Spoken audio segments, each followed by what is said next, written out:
dared to stare, unveiling the shadows of fear on fear files.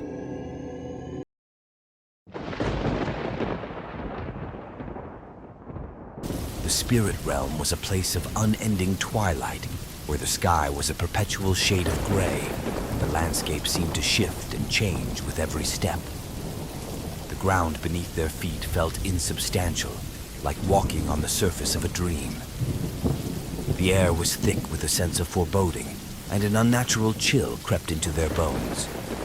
Alex, Sarah, Lisa, and Mark stood at the edge of a vast, desolate plain, their faces set with determination despite the fear gnawing at their hearts.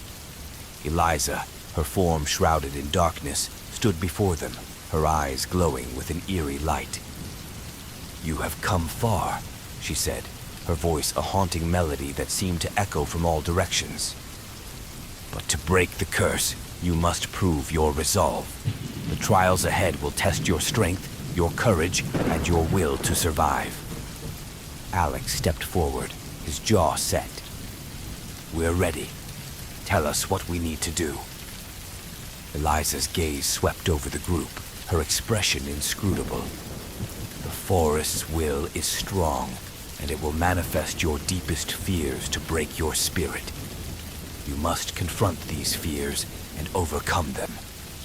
Only then can you find the strength to break the curse and free Jacob Fisher."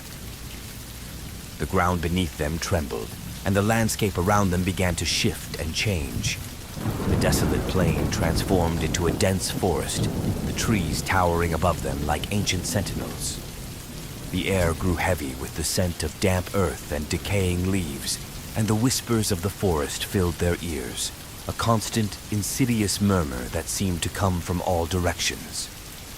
The group moved forward cautiously, their eyes scanning the surroundings for any sign of danger. As they walked, the trees seemed to close in around them, the shadows growing darker and more oppressive. The whispers grew louder, filling their minds with a sense of dread.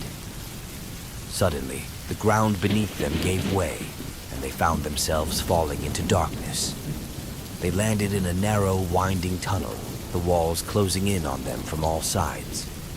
The air was thick and suffocating, and the whispers seemed to echo off the walls, amplifying their fear.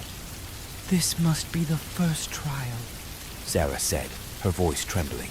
"We need to stay together and find a way out." They moved forward, the tunnel growing narrower and more constricting with each step. The whispers grew louder, filling their minds with a sense of claustrophobic terror. Mark, who had always been afraid of tight spaces, began to panic, his breath coming in short, ragged gasps. "I can't do this," he said, his voice shaking. "I can't breathe." Lisa took his hand, her grip firm. "You can do this, Mark. We're right here with you. Just keep moving."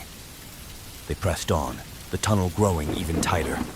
Mark's panic intensified, but Lisa's steady presence helped him keep going. As they reached a bend in the tunnel, they saw a faint light ahead.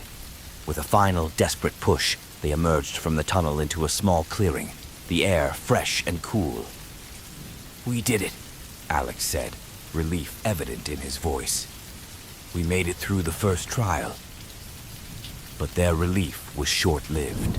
The clearing began to change, the trees twisting and warping into grotesque shapes. The air grew colder, and the whispers turned into mocking laughter. They found themselves standing at the edge of a dark, still lake, the surface reflecting their fear-stricken faces. "This is the second trial!" Eliza's voice echoed from the shadows. "You must confront the darkness within. The lake will show you your deepest fears, and you must find the strength to overcome them." Sarah stepped forward, her reflection staring back at her from the water's surface. As she gazed into the lake, the reflection changed, showing her the face of her younger brother, who had drowned years ago. The guilt and grief she had carried since his death rose to the surface, threatening to overwhelm her. "You couldn't save him," the reflection whispered, its voice dripping with malice. "You failed him, just as you will fail your friends." "No," Sarah said, her voice trembling but resolute. I won't let my past define me. I will not let fear control me. She reached into the water, her hand passing through the reflection. The image shattered, and the water rippled, breaking the hold of the fear. The lake began to clear, the darkness lifting. Lisa stepped up next, her reflection showing her worst fear, losing her family in a fire, just as she had lost her childhood home. The flames danced in the water, consuming everything she loved. You will lose them all, the reflection taunted. You are powerless to save them. Tears streamed down Lisa's face, but she clenched her fists. I won't let fear dictate my life. I will protect those I love, no matter what. She thrust her hand into the water, breaking the illusion. The flames disappeared, and the water returned to its calm state. One by one, Alex and Mark faced their fears, confronting the darkness within and overcoming it. The lake cleared completely, its surface smooth and still. The whispers faded, replaced by a profound silence. You have done well, Eliza's voice echoed. But the final trial awaits. You must face the source of the curse itself. The forest shifted once more, the trees parting to reveal a path leading to a large ancient tree at the center of a clearing. Its gnarled branches stretched toward the sky, and its roots dug deep into the earth. The air around the tree crackled with dark energy, and the whispers returned, more menacing than ever. As they approached the tree, they saw the faint outline of Jacob Fisher's spirit, bound to the tree by spectral chains. His face was a mask of torment, his eyes pleading for release. This is the heart of the curse, Eliza said. The tree holds the spirit of Jacob Fisher, bound by the failed ritual. You must perform the counter-ritual to break the chains and free him. Sarah opened the grimoire, her hands steady despite the fear coursing through her veins. She began to chant the incantation, her voice strong and clear. The others joined hands, their combined will focused on breaking the curse. The tree began to tremble, its branches swaying violently. The dark energy intensified, and the whispers turned into a deafening roar. But Sarah continued to chant, her voice unwavering. As the ritual reached its climax, a blinding light erupted from the tree, the chains around Jacob's spirit shattering. The light spread, engulfing the clearing and driving back the darkness. The whispers ceased, replaced by a profound, peaceful silence. Jacob's spirit stood before them, free at last. Thank you, he said, his voice filled with gratitude. You have broken the curse and freed my soul. The forest is at peace once more. The group stood together, their faces filled with relief and triumph. They had faced their deepest fears and emerged victorious.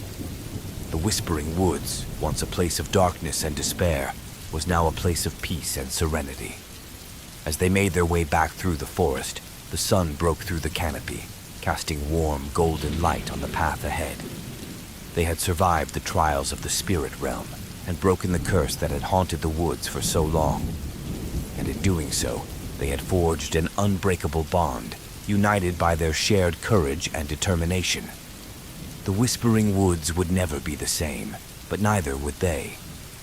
They had faced the darkness within and emerged stronger, ready to face whatever challenges lay ahead. And as they left the forest behind, they knew that they had done more than just break a curse.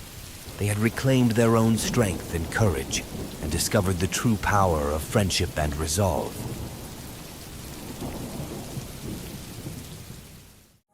Thank you for braving the unknown with us. Until next time, stay haunted.